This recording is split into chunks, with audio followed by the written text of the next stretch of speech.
Hello and welcome back to this course on Fundamentals of Human Geography. I am Abhila Sundaram, and in this video we're going to talk about human geography, nature and scope. So let's get into it.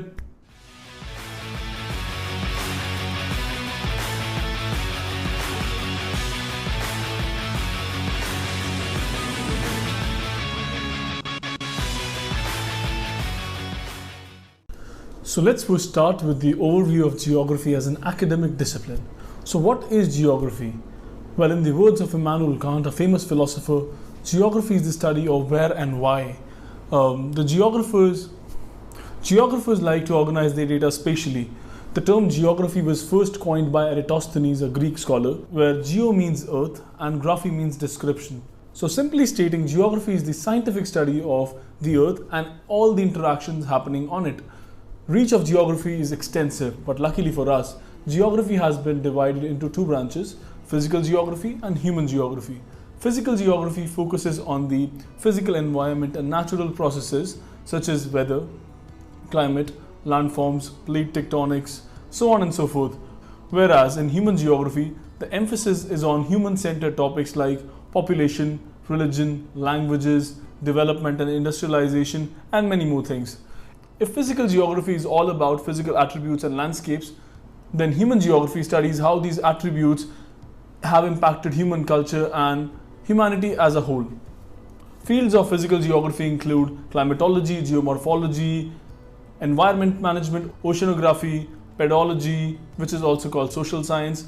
Similarly, human geography entails cultural geography, population geography or demography, economic geography, transportation geography, and various more fields. For the next part, I want you all to get into your books. So let's get into it. So I want you all to look at this statement which says, you'll realize that geography got subjected to dualism. So what does dualism mean here? Here it means that two theories on the same subject which are often opposing in nature.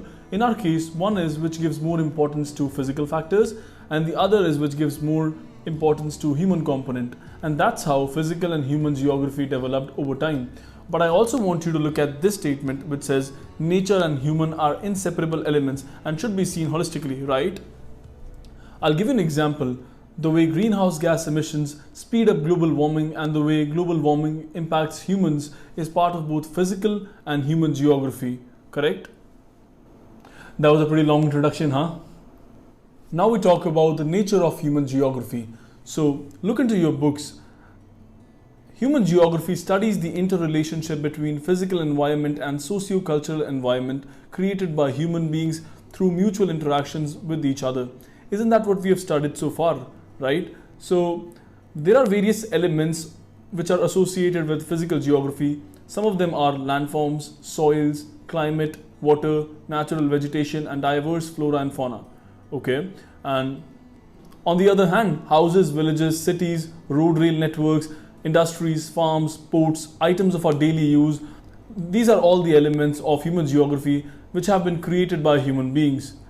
Before moving on to the next topic, I want you all to read this statement. While physical environment has been greatly modified by human beings, it has also in turn impacted human lives. So after studying our next topic, you'll be able to appreciate this line more.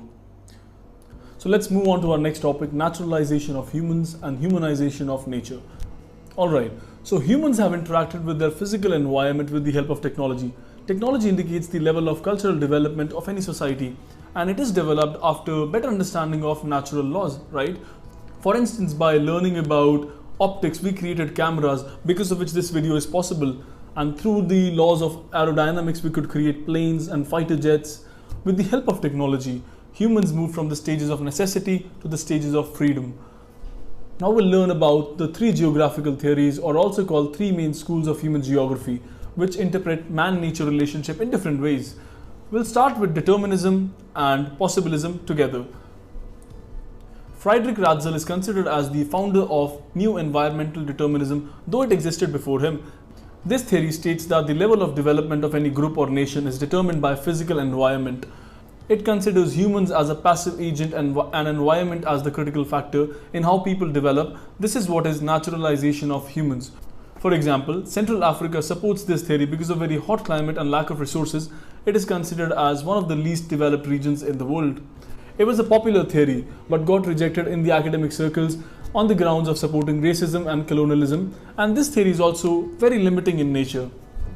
Possibilism, on the other hand, was advocated by Vidal de la Blache. This theory says the exact opposite, that environment may set limits on humans, but the level of development and culture is determined by the social conditions. Humans are the critical factor here and can dominate their environment. This is what is humanization of nature. For example, despite having very few resources, Switzerland is amongst the most developed countries in the world. This is the more liberal theory and got accepted worldwide, and this theory believes that human will is too powerful to be determined by the environment. Then came the third theory, neo-determinism, which was advocated and introduced by Griffith Taylor.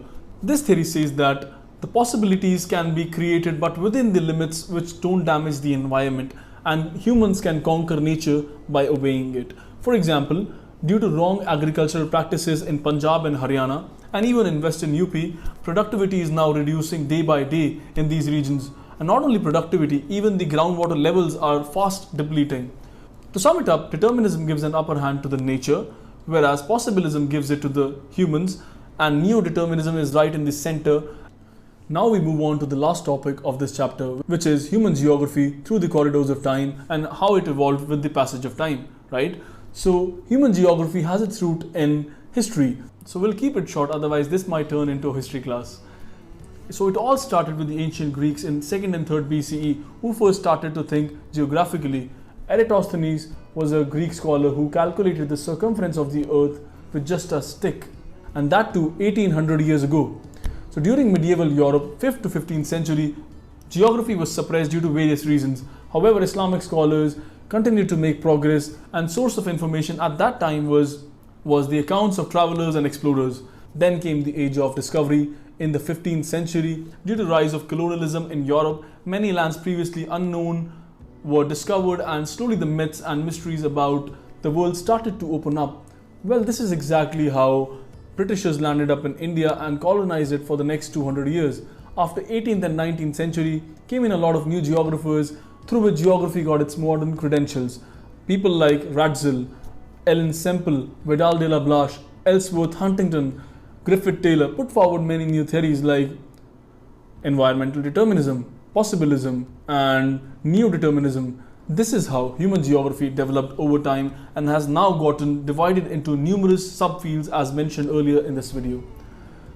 And on that note, we complete the chapter. I hope you found this video useful. That's all for today. Thanks for watching, and I'll see you in the next one.